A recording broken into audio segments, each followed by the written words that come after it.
بسم الله الرحمن الرحيم.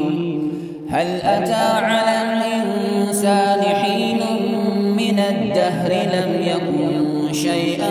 مذكورا إنا خلقنا الإنسان من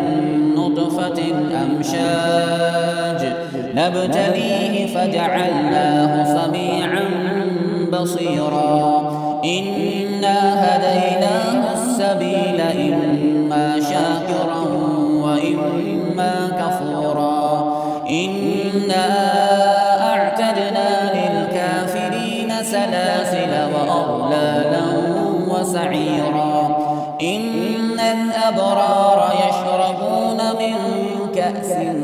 كان مزاجها كافورا عينا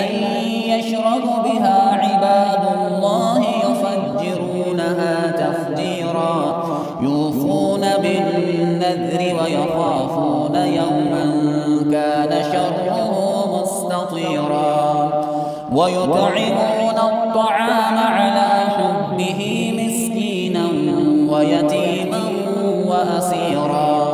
إنما نطعمكم لوجه الله لا نريد منكم جزاء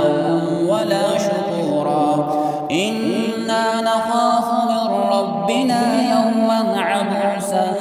قمطريرا فوقاهم الله شر ذلك اليوم ولقاهم نضرة وسرورا وجزاهم بما صبروا جنة وحريرا متكئين فيها على الأرائك لا يرون فيها شمسا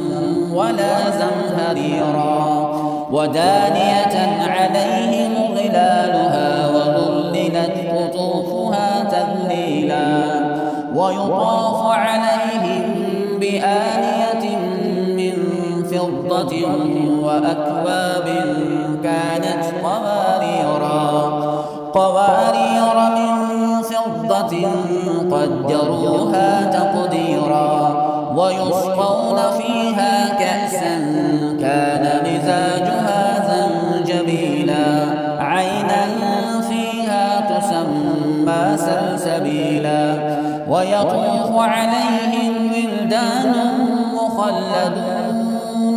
إذا رأيتهم حسبتهم لؤلؤا منثورا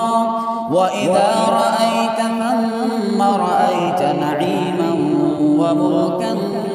كبيرا عاليهم ثياب سندس خضر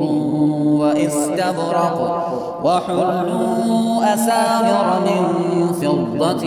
وسقاهم ربهم شرابا طهورا إن هذا كان لكم جزاء وكان سعيكم مشكورا إنا نحن نزلنا عليك القرآن تنزيلا فاصبر لحكم ربك ولا تطع منهم آثما أو كفورا واذكر اسم ربك بكرة وأصيلا ومن الليل فاسجد له وسبحه ليلا طويلا إن هؤلاء يحبون العاجلة ويذرون وراءهم يوما ثقيلا نحن خلقناهم وشددنا أسرهم وإذا شئنا بدلنا أمثالهم تبديلا إن هذه تذكرة فمن شاء اتخذ إلى ربه سبيلا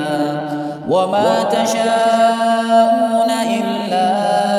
أن يشاء الله إن الله كان عليما حكيما يدخل من يشاء في رحمته والظالمين أعد لهم عذابا